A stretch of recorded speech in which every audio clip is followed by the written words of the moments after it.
జై వీరబ్రహ్మ జై గోవిందమాంబ జై. నేను మీ కృష్ణమాచార్య శ్రీ బ్రహ్మపదం. భార్యాభర్తల మధ్య అన్యోన్యత లేకపోవడం, తరచూ గొడవలు పడుతూ ఉండటం, ఈ గొడవలు తగవలు విడాకుల వరకు వెళుతూ ఉండటం, ఇలాంటి పరిస్థితులు మన యొక్క జాతకంలో ఏదైనా దోషం ఉంటే జరుగుతుంది. ఎంత కలిసిపోదామని ప్రయత్నం చేస్తున్న జీవిత భాగస్వామి వారికి సంబంధించిన జాతకంలో కొన్ని గ్రహాలు గనక బలంగా లేకపోయినట్టయితే తప్పకుండా వాళ్ళు విడాకుల వరకు, డైవర్స్ వరకు కూడా వెళ్ళిపోయే అవకాశం ఉంది. ఎవరి జాతకంలోనైనా దేవగురు అయినటువంటి బృహస్పతి, శుక్రుడు, బుధుడు, అలాగే అంగారకుడు, రాహు, వీళ్ళ ఐదుగురు భార్యాభర్తలకు సంబంధించినటువంటి అన్యోన్యకరమైనటువంటి దాంపత్య జీవితం, వివాహ జీవితానికి కారకులవుతూ ఉంటారు. మనం కుజదోషం గురించి విన్నాం. కుజదోషం సప్తమ స్థానం లేదా వ్యయం, లగ్నం, చతుర్థం, వీటన్నిటి గురించి కూడా మనం తెలుసుకున్నాం.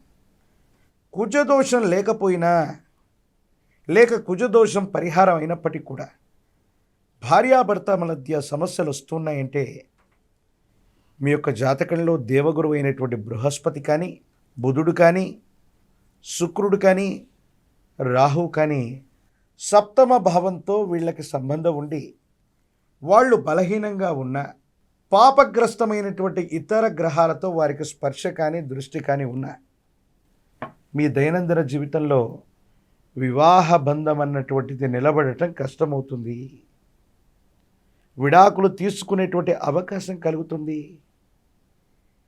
కాబట్టి మీరు జన్మించినటువంటి జన్మలగ్నం నుండి సప్తమాధిపతి పాపగ్రహాలతో కూడి ఉన్న ఆ సప్తమాధిపతి గురువు, శుక్రుడు, లేక బుధుడు, లేక రాహు సంబంధమైనటువంటి స్థితి కలిగి ఉండి ఇతర శుభగ్రహాలతో కాకుండా శత్రుక్షేత్రంలో శత్రుగ్రహాలతో, పాపగ్రహాలతో కూడి ఉంటే తప్పనిసరిగా మీ వివాహ జీవితంలో భార్యాభర్తల మధ్య అన్యోన్యత కొరబడి తప్పనిసరిగా విడాకులు తీసుకునేటువంటి అవకాశం కలుగుతుంది.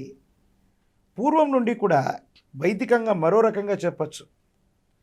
మన ఇంటి యొక్క గృహవాస్తు సరిగ్గా లేకపోయినా, ఇంటి నిర్మాణం అన్నటువంటిది సరిగ్గా కట్టకపోయినా, భార్యాభర్తలకు సంబంధించినటువంటి వర్గ వారి యొక్క జన్మ నామ నక్షత్రాలని అనుసరించి కాకుండా ఆ సింహద్వారాన్ని, ద్వారబంధాన్ని ఘాతవారం, ఘాత నక్షత్రం వీళ్లకు పడని రోజుల్లో సింహద్వారాన్ని, ద్వారబంధాన్ని ఏర్పాటు చేయటం, ముహూర్త బలం లేకుండా ఇంటిని నిర్మించటం, భూశుద్ధి లేనటువంటి గృహంలో మనం నివసించటం వల్ల, వాస్తు దోషం వల్ల కూడా భార్యాభర్తలు విడిపోయే అవకాశం ఉంది. వినడానికి విచిత్రంగా ఉన్న మీ యొక్క జన్మరాశి, జన్మలగ్నాన్ని అనుసరించి ఈ 4-5 గ్రహాలు బలంగా ఉంటే ఎన్ని విపత్కరమైన పరిస్థితులు వచ్చినా భార్యాభర్తలు సఖ్యతగా ఉంటారు. కానీ మీ గృహవాస్తు కూడా సరిగ్గా లేకపోతే మీరు కట్టుకున్నది ఎంత చిన్న ఇల్లైనా, ఎంత గొప్ప భవంతైనా, రాజమందిరమైనా ఆ ఇంట్లోకి వెళ్ళగానే భార్యాభర్తల మధ్య తప్పనిసరిగా తగవులు మొదలవుతాయి. ఈ 4-5 గ్రహాలకు సంబంధించినటువంటి మహర్దశలు, అంతర్దశలు వచ్చినప్పుడు, తీక్షణమైనటువంటి ఏలినాటి శని మొదలవుతున్నప్పుడు భార్యాభర్తలు ఇద్దరు కూడా విడిపోవటం, విడాకుల వరకు వెళ్ళిపోవటం, మీ దైనందిన జీవితంలో భవిష్యత్తు ఏమిటో అర్థం కాకపోవటం, ఈ విధమైనటువంటి ఇబ్బందికరమైన పరిస్థితుల్లోకి వెళ్ళిపోతుంటారు.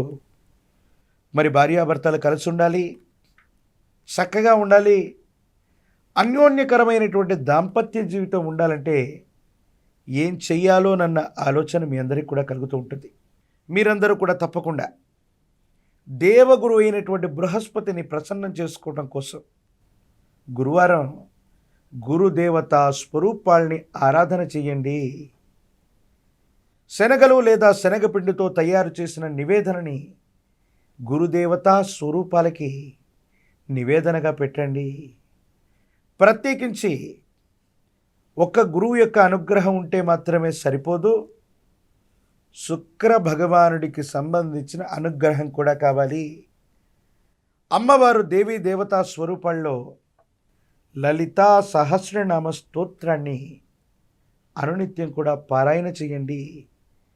ప్రత్యేకించి మనం చెబుతున్నటువంటి గ్రహాల్లో చండాల స్వభావాన్ని కలిగినటువంటి రాహువు కూడా ఉన్నాడు. కాబట్టి ఎవరైతే సర్పదేవతా స్వరూపాల్ని పూజించారో, ఎవరి జాతకంలో దోషం ఉండి చాలామంది తెలియక మేము నాగుల పుట్టకి మేము వెళ్ళాం, సర్పదేవతల్ని మేము ఆరాధించటం మా యొక్క సంప్రదాయంలో లేదు, కాబట్టి జంట నాగుల్ని కానీ సుబ్రహ్మణ్యేశ్వరుణ్ణి కానీ పాముల పుట్టని మేము పూజించమన్నటువంటి ఆలోచనతో ఉన్న వాళ్ళకి, రాహు దోషయుక్తమైనటువంటి పరిస్థితుల్లో ఉంటే తప్పకుండా భార్యాభర్తల మధ్య తగవులు ఏర్పడి అన్యోన్యకరమైనటువంటి దాంపత్య జీవితంలో కలత ఏర్పడేటువంటి అవకాశం ఉంటుంది.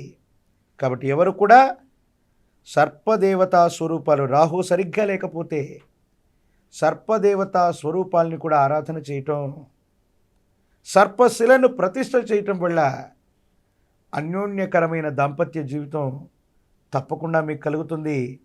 లలితా సహస్రనామ స్తోత్రాన్ని ప్రతి శుక్రవారం కూడా పారాయణ చేయటం వల్ల అనుకూలవంతమైన ఫలితాలని మనం తప్పకుండా పొందుతాం.